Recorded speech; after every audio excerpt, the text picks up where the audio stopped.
राजस्थान उच्च न्यायालय के न्यायाधिपति माननीय पुष्पेंद्र सिंह भाटी, न्यायाधिपति माननीय एम लक्ष्मण, न्यायाधिपति माननीय फरजत अली आज मेड़ता सिटी के दौरे पर रहे। इस दौरान जिला अभिभाषक संघ मेड़ता के नवनिर्वाचित पदाधिकारियों के शपथ ग्रहण समारोह में शिरकत की।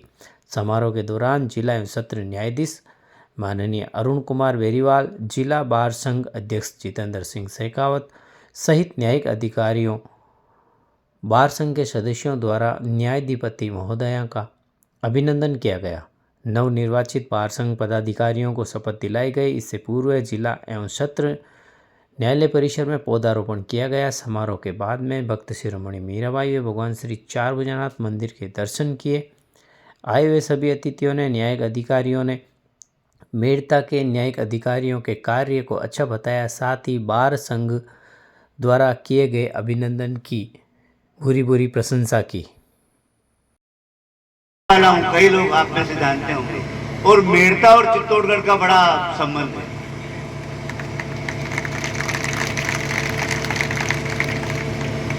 ये जो भक्ति की नगरी इसको इसलिए कहते हैं कि मीराबाई का जन्म स्थान है, और चित्तौड़गढ़ को भक्ति और शक्ति की नगरी कहते हैं क्योंकि मीराबाई का ससुराल था और अन्य राजपूत शासकों का, वीरों का पन्नाधाय की नगरी थी और उसके बलिदान का और शौर्य का, उसके इतिहास की कहानियां थी। तो मुझ में एक मिश्रण है। वो मीराबाई पर थोड़ा मेरा भी अधिकार है कहने का, आपका अकेले का नहीं।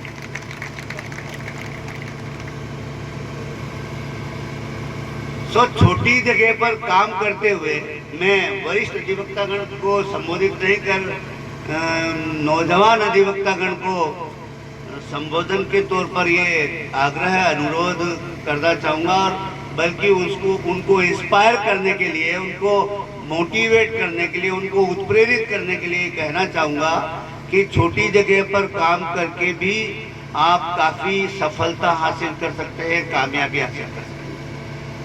उदाहरण के तौर पर चित्तौड़गढ़ एक छोटा सा शहर है जो मेड़ता से बहुत ज़्यादा बड़ा नहीं। वहाँ 14 साल वकालत करने के बाद किसी दिन यकायक मुझे विचार आया, और बल्कि वहाँ के न्यायिक अधिकारीगण ने मुझे उत्प्रेरित किया कि मैं बड़ी जगह जाकर काम करूं। तो उनके बहकावे में मैं जोधपुर आ गया। और ऐसा आप लोग भी सोच सकते हैं कि छोटी जगह पर काम करके भी आगे सफलता हासिल की जा सकती है। जैसा कि मैंने आपको कहा, एक बहुत ही अद्भुत और सुखद एक्सपीरियंस रहता है कि लास्ट ईयर मैं, विनीत जी और फरजन साहब, हम तीनों आए थे। तब भी हमने आपकी इस बिल्डिंग का उद्घाटन भी किया और आपका प्रोग्राम भी अटेंड किया था, और लगातार आते ही रहे हैं। खुशी की बात यह है कि यहाँ की बार के अंदर एक प्रैग्मेटिज्म है, एक फ्यूचरिस्टिक विजन है यहाँ की बार का। और यहाँ की बार का मैं ये भी बताना चाहूँगा लक्ष्मण साहब को कि जोधपुर की बार से बड़ा गहरा लगाव है। हाईकोर्ट में अनेक लॉयर्स मेड़ता से रहे हैं, आज भी हैं और अच्छा कार्य कर रहे हैं, और आदान प्रदान लॉयर्स का बना ही रहता है।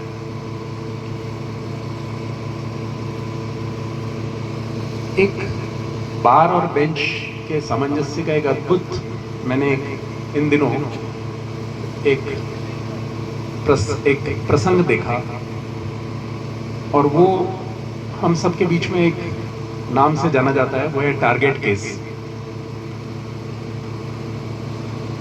बार और बेंच का अद्भुत संगम इसलिए है क्योंकि कहीं ना कहीं समाज को ये जवाब देने के लिए कि पुराने मुकदमों को हम कैसे निस्तारित करेंगे, कोई ना कोई प्लानिंग की आवश्यकता रहती है। और मेड़ता बार थर्ड फेज के अंदर अभी काफी अच्छे अंकों से, करीब 60.23 की गणना से बहुत अच्छा टारगेट पूरा कर पा रही है। और मुझे पूरा विश्वास है कि तभी हो पा रहा होगा सबसे जजेस और लॉयर्स के बीच में एक सामंजस्य है।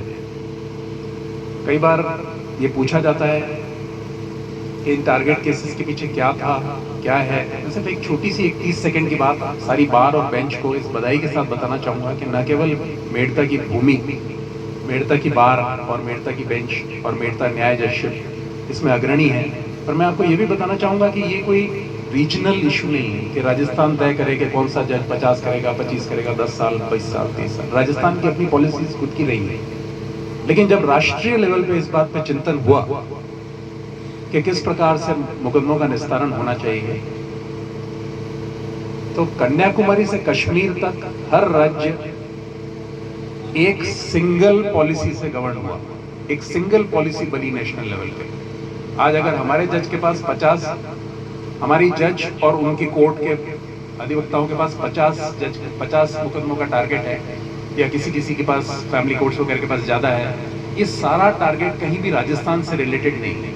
ये पूरी एक राष्ट्रीय परिप्रेक्ष्य है, एक राष्ट्रीय सोच है, और कन्याकुमारी से कश्मीर तक इसका स्ट्रिक्टली पालन हो रहा है। और मैं आपको इस बात का विश्वास दिलाना चाहता हूँ कि हो सकता है कि हमारे सामने कुछ कठिनाइयाँ आए, कई बार बाहर को लगता है कि कुछ कठिनाइयाँ आए, लेकिन इससे हमें, इस चुनौती से हमें घबराना नहीं चाहिए। और आप सब जिस अच्छाई के साथ, जिस डेडिकेशन के साथ मिल करके बार और बेंच के परफेक्ट सामंजस्य के साथ काम कर रहे हैं, तो ये बहुत ही सुंदर बात है और इसको बनाए रखें। हेतु भी बजट शीघ्र आवंटन किया जाए।